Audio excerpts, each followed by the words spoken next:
Hey guys, it's CL, and welcome back to my YouTube channel. I make brand new Critical Role recaps every Monday at noon, and would be happy to have you join the party. If you haven't already, don't forget to subscribe and hit the Bertrand bell to be notified of future videos. Now, without further ado, let's discuss the 66th episode of Campaign 3 of Critical Role. The episode opens atop the breezy mountain home of Zephyra.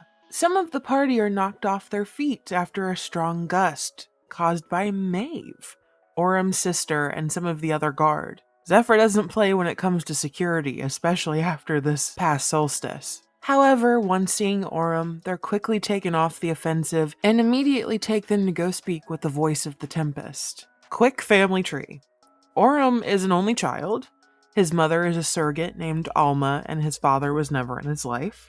However, when he married Will, he gained a second set of parents and some siblings that he's very close with. Though Will and Derek passed on, they're survived by the mother, Nell, and triplets, Lita, Maeve, and Barney. Lita is the Tempest's right hand, and when Bell's Hells approach Keyleth's 3-story tree home, they're greeted by the half-elf alongside her two compatriots, Shindune and Tholo.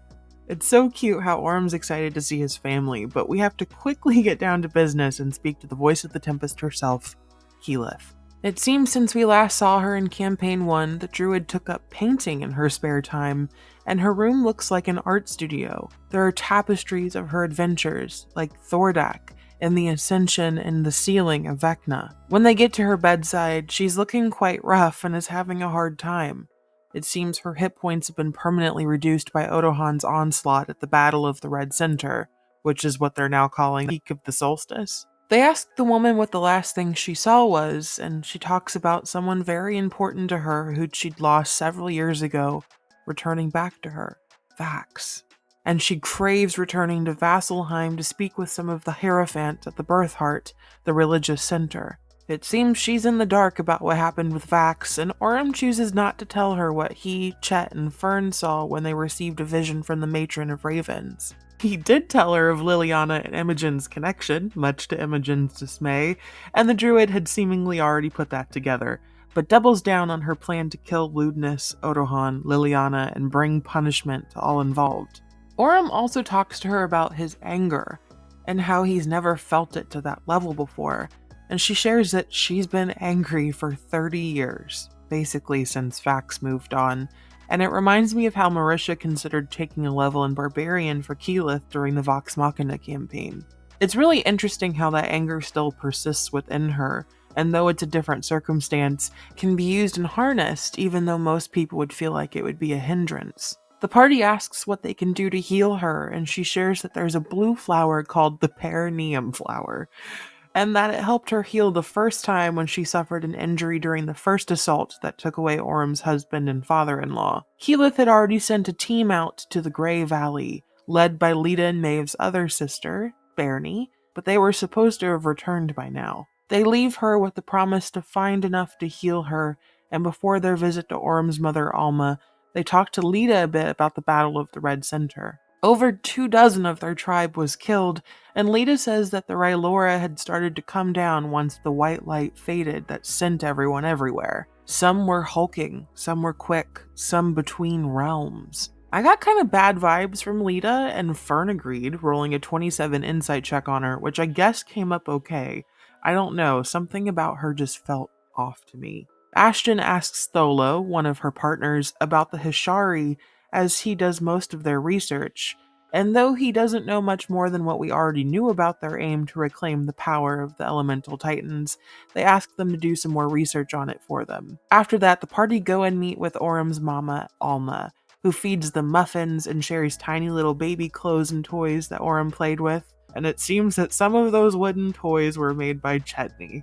What a cool tie-in. Also, he may fuck Orym's mom, 50-50. The group also asks her about babies born under the Ruidus flares, since she's a midwife, and she reveals that no children were born during this solstice, and that usually they can stop a rebirth from happening until the flare is done, just to, avoid any bad luck or superstition.